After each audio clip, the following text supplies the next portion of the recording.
2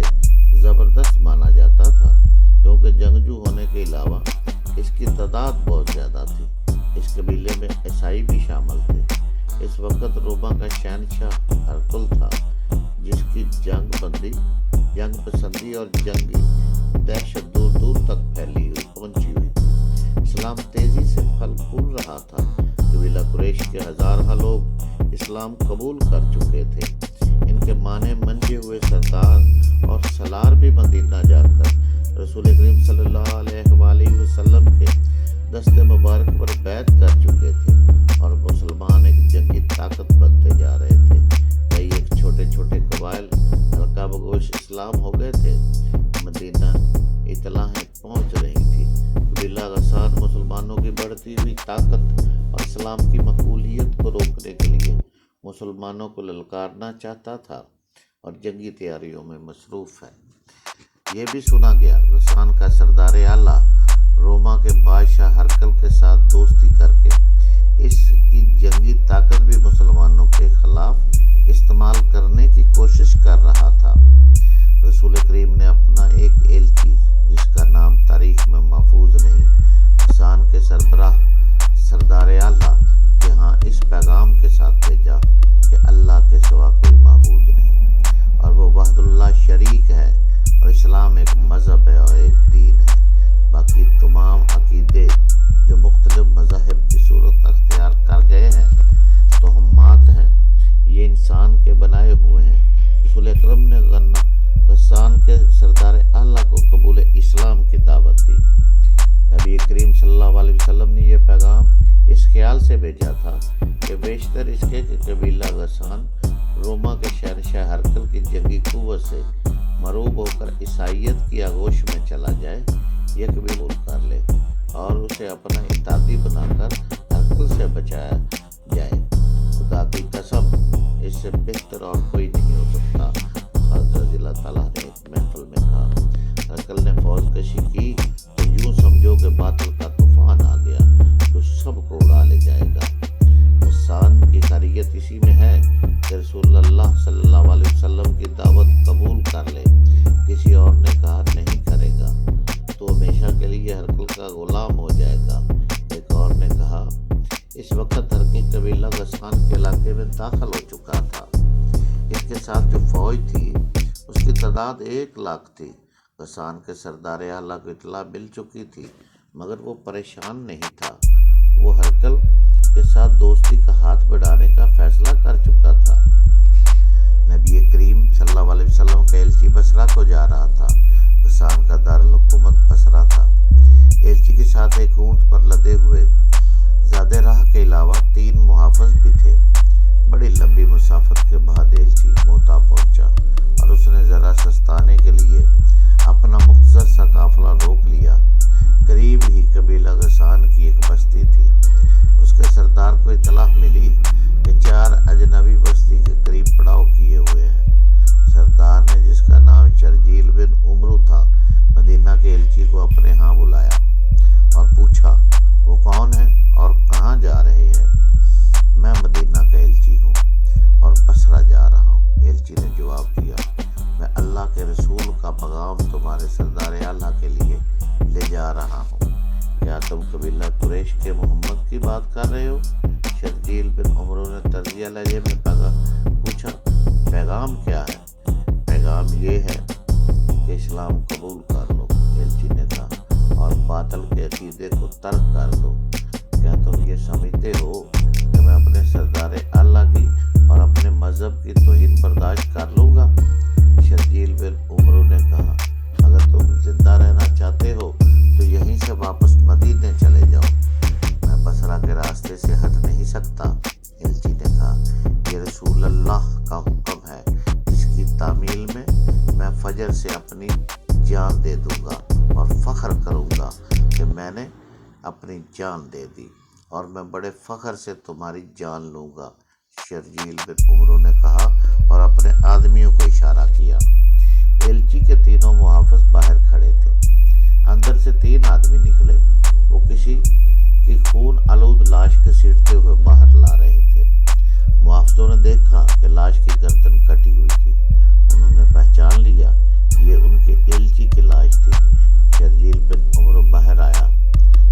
کے ساتھ تھے؟ شرجیل نے محافظوں سے کہا، مجھے یقین ہے کہ اس کے بغیر تم بصرہ نہیں جاؤ گے۔